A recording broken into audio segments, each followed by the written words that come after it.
consequences for NATO. Well, basically, there is a choice for NATO, which it's going to have to confront when NATO has its summit on June the 14th this year, when Biden makes his first visit to NATO headquarters.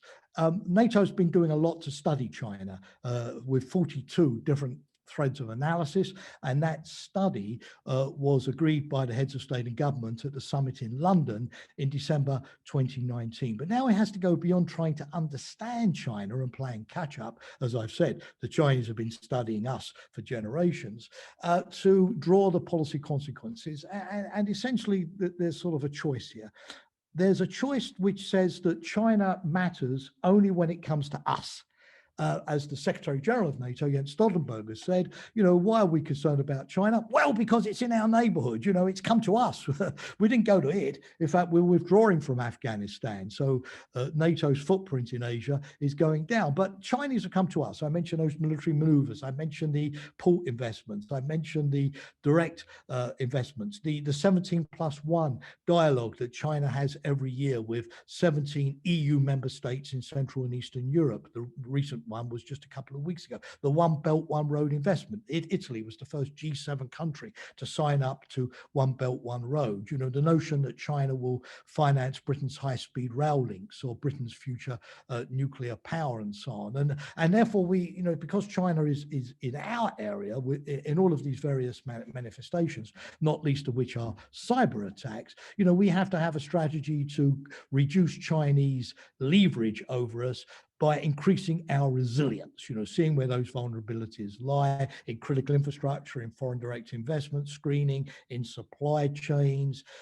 in redundancy, in pre-stocking equipment and the rest. And basically, we have to devise a strategy which cooperates with China, but makes it impossible energy for China ever to blackmail us. And where do we draw the line between what is perfectly acceptable investment? Any company can invest in any other company, nothing wrong with that, but where it becomes potential harmful interference. Is it, the Germans have had this debate, the Germans started with 10%, now they've raised the bar to 25% of foreign ownership, where they do not allow the investment to go ahead.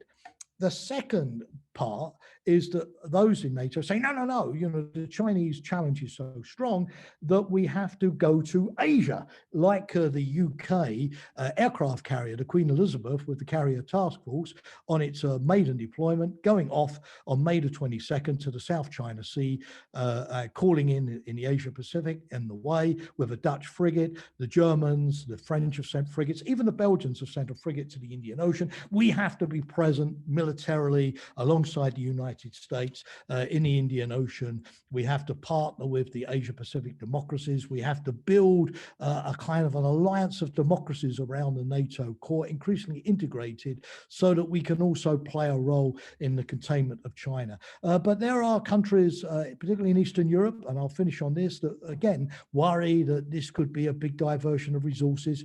If the UK is sending its ships to Asia Pacific, they're not going to be in the Baltic area or the Black Sea to defend Poland or Romania. Of course, what if, we're there when the war breaks out here? The question of priorities, is the US really looking for NATO to play a military role in the Asia Pacific, or would the US be happy for NATO simply to take care of Europe while the US deploys itself more resources to the Asia Pacific, a kind of transatlantic division of labor? So, China at home or China away, to use football parlance, I think is the big choice that's going to come up at the NATO summit. As I've said, the allies have spent a lot of time studying China, but now they have sort of put themselves under pressure to do something about it. But I think they're waiting a little bit for an American signal, what the US sees NATO's particular added value as being in this area. That will be then hammered out in a new strategic concept to be issued next year, when finally we should have some answers to all of these difficult questions. Thank you.